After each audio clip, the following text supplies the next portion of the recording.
My Cabinet Secretary, FCPA John Mbadi, my colleague Principal Secretary Dr. Boniface Makoha, Deputy Governor, Migori County, members of County Assembly and Executive present, the Migori business community, students, leaders from various institutions of higher learning, distinguished members of Bunge la Wananchi, Migori chapter, all invited guests, wananchi wenzangu, ladies and gentlemen, good afternoon. Good afternoon once again. I want to take this opportunity to welcome you all to the Regional Engagement Forum, Migori chapter. This town hall is the first 8 forums which the Cabinet Secretary will preside over, starting with Migori, Kakamega, Eldoret, Nakuru, Meru, Garissa, and Kilifi counties.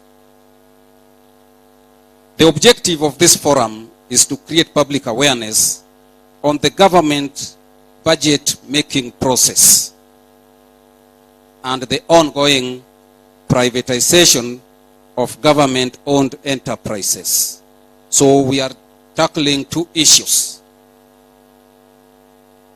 budget-making process and that difficult word, privatization. Quite a number of people were trying to say that word, but you can even say it in Kijaluo. This is tandem with the Constitution 2010, which underscores the access to information and public participation.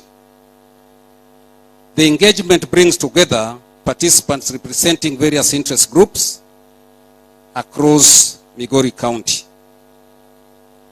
And during today's forum,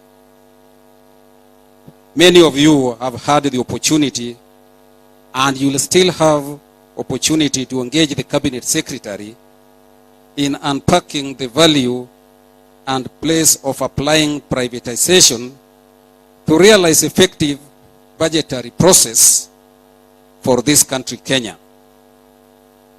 The aim of privatization is to create ample space for private sector's participation in nation building, while elevating government to the key role of providing enabling policy and regulations.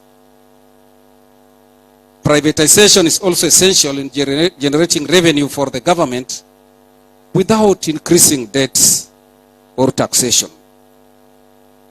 As you may be aware, the budget-making process started in August of every year, and it started in August this year when the Cabinet Secretary, National Treasury, issued a circular to all national government entities outlining the guidelines for preparing the budget.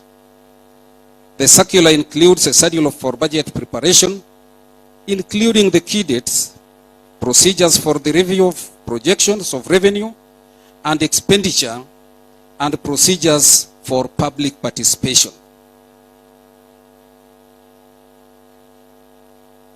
Ladies and gentlemen, public input is actively sought through consultation, forums, and submissions to ensure that the budget aligns with the priorities of citizens. This explains why we are gathered here today, and we have heard you, and quite a number of points that have been raised.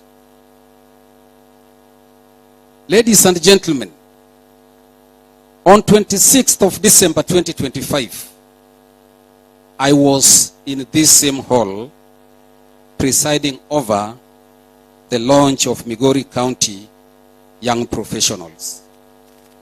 In my address, I challenged the youth of Migori to register their companies in the e-government procurement system to enable them access government procurement opportunities. especially the 30% reserved for women, youth, and persons living with a disability.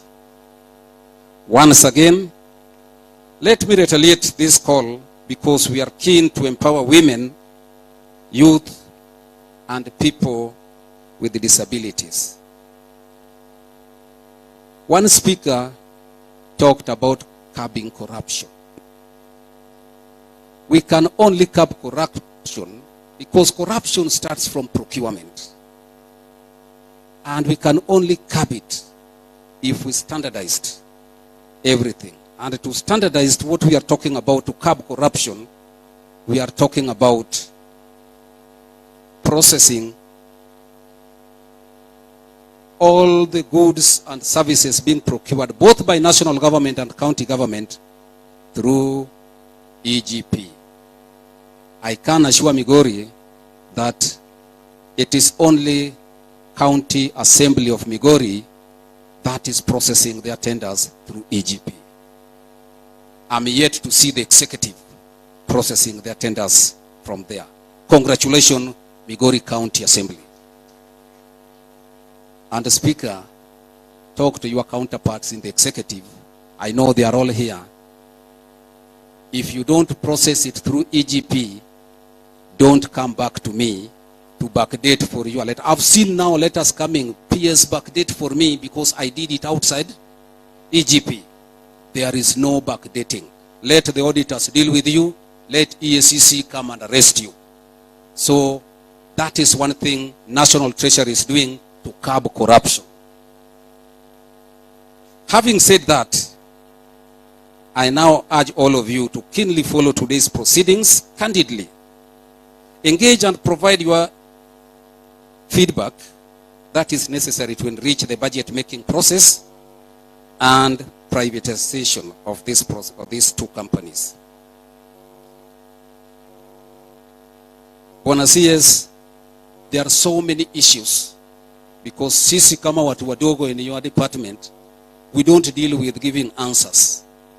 We give you the answers and you tell the wananchi there the answers. Quite a number of issues have been raised, which I know very well that you tackled them candidly when you faced Parliament. The most important one was lowering interest rate. Somebody talked of data security. How sure are we with our data security? One asked where our, whatever we are going to get, the 2.4 billion, how are we going to reinvest that money? They raised the issue of affordable education. They raised the issue of job security. Someone raised an issue of corporate social responsibility.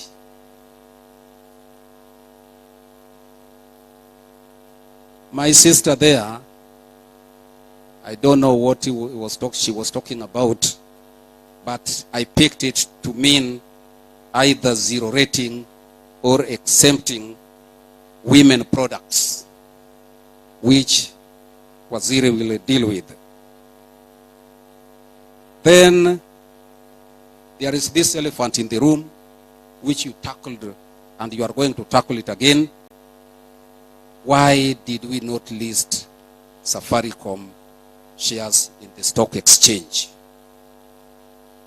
And how prepared are we as a government? And again, how did we hire the transaction advisors? So those are the issues that has been raised. And with those few remarks, allow me to call upon my fellow Principal Secretary, Dr. Boniface Makoa, in charge of planning, to come and say a few words